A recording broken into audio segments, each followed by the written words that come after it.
John Adams' Letters from the Front podcast for May 1917.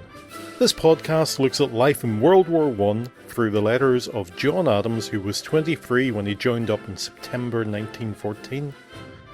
He served with the 9th Service Battalion, Royal Irish Fusiliers, and was involved in many significant events on the Western Front, particularly Passchendaele. These are his words, read by his grandchildren and narrated by his great-grandchildren. This month we find John Adams making his way back to the Western Front. It's interesting thinking about that journey he would make. He would probably, if he was travelling from home, he would go to the local railway station, maybe down to Dublin, across on the ferry to the likes of Liverpool or Holyhead, and make his way through England to London and then to Southampton, across on the boat, and then take the train as close as he could to where he was going to be stationed. This month in the history section we look at the logistics of moving not only troops but supplies towards the Western Front and how the railway played a key role in that. My name's Mark Adams and John Adams is my grandfather.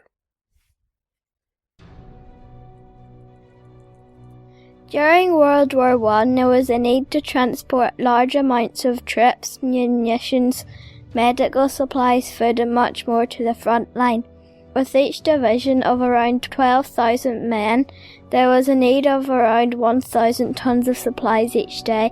During major offences, this could double.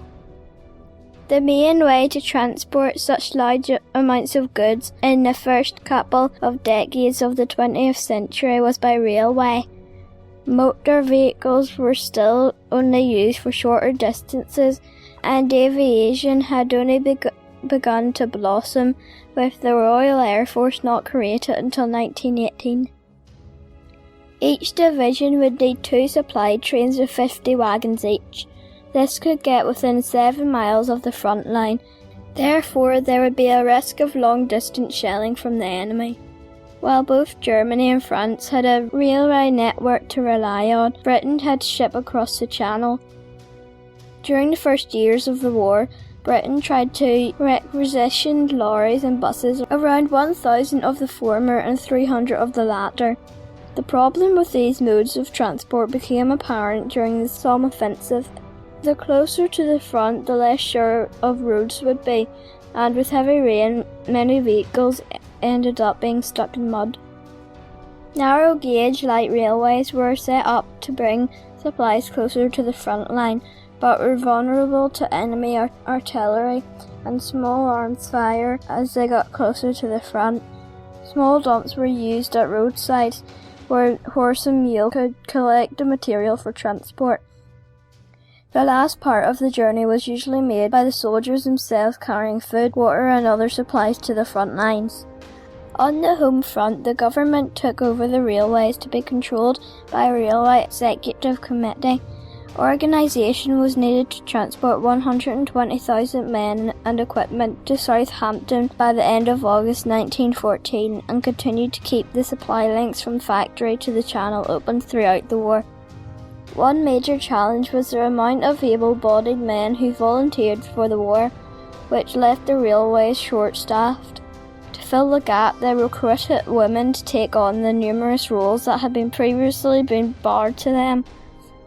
While John Adams made his way to the Western Front, I am sure he would have used such transport and even carried supplies the last few miles himself.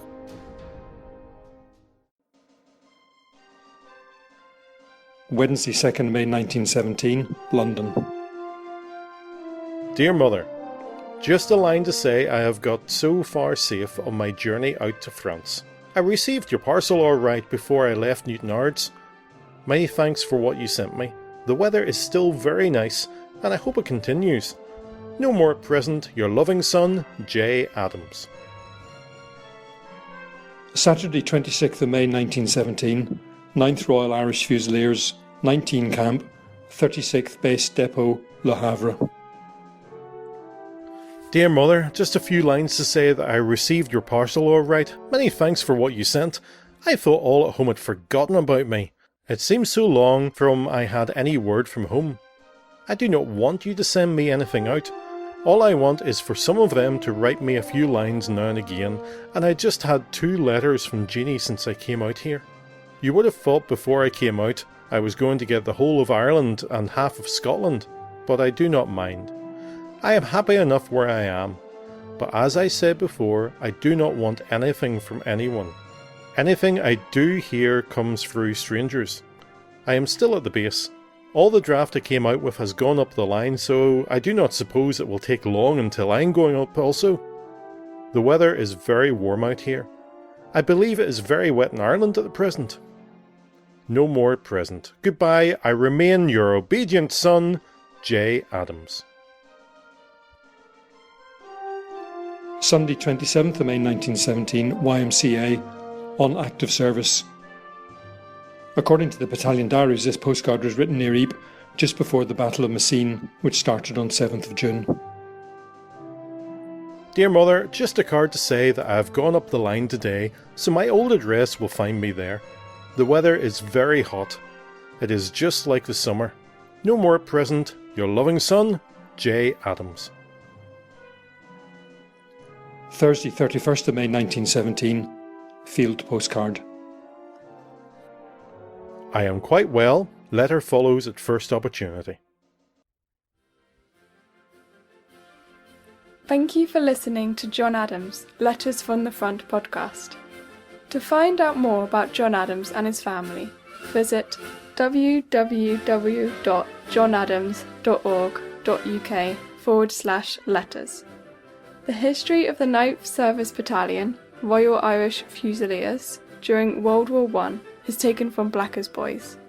Visit them at www.9thirishfusiliers.co.uk with the number 9. Podcasts will be published 100 years after the letters were written, so will be published nearly every month. If you would like to contact us with comments or reactions, the email address is letters@johnadams.org.uk. This has been a Mark Mess production.